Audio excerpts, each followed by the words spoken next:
energy, the vibe. Amazing, amazing. ক্ষণে ক্ষণে রং বদলানোর ম্যাচে পুরো আলোটুকুই যেন নিজের দিকে টেনে নিয়েছেন মাশরাফি। তবে বোলার মাশরাফি নয়, আলো ছড়িয়েছেন ব্যাটসম্যান ম্যাশ। ক্যারিয়ারের প্রথম থেকে সম্ভাবনা থাকলেও ইনজুরি কেড়ে নিয়েছে অলরাউন্ডার মাশরাফিকে, কিন্তু সময়ের সাথে পরিণত মাশরাফি যেন আবারও ফিরেছেন তারুণ্যে। ফাঁদে পড়া কুমিল্লা ভিক্টোরিয়ান্সকে টেনে তুলে পৌঁছে দিলেন বিজয়ের চূড়ায়। তাই ম্যাচ শেষে দেখা মেলে ভিন্ন এক মাশরাফির। এদিকে দিনের শুরুতেই টস হেরে আগ্রাসী ঢঙেই ব্যাটিং শুরু করে চিটাগংয়ের দুই ওপেনার তামিম ও দিলশান। ওপেনিংয়ে 63 রানের জুটি করে দারুণ খেলতে থাকা দিলশান আউট হন 21 বলে 36 রান করে। দলীয় 79 রানে আজাহারের শিকার হয়ে তামিম সাজঘরে ফেরেন ব্যক্তিগত 33 রানে।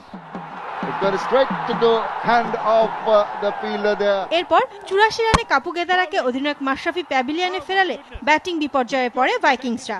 তবে বিজয়ের অপরাজিত 39 ও জিয়ার 16 বলে 39 রানের ঝোড়ো ইনিংসের সুবাদে 176 রানের চ্যালেঞ্জিং স্কোর পায় চিটাগং। জবাবে ব্যাট করতে নেমে শুরুটা মোটেও ভালো হয়নি কুমিল্লার। আমিরের জোড়া আঘাতে দলীয় 10 রানে দুই ওপেনার ইমরুল ও লিটনকে হারিয়ে বিপাকে পড়ে সালাউদ্দিনের শিষ্যরা। এরপর শুভগত দ্রুত বিদায় নেওয়ার পর দলের হাল ধরেন অধিনায়ক মাশরাফি ও স্যামুয়েলস। তৃতীয় উইকেটে এই দুই ব্যাটসম্যান 123 রান যোগ করেন। আর টি20 ক্যারিয়ারের প্রথম 50 তুলে নেওয়ার পাশাপাশি দলকে এবারের আসরের প্রথম জয় এনে দেন মাশরাফি বিন মুর্তুজা।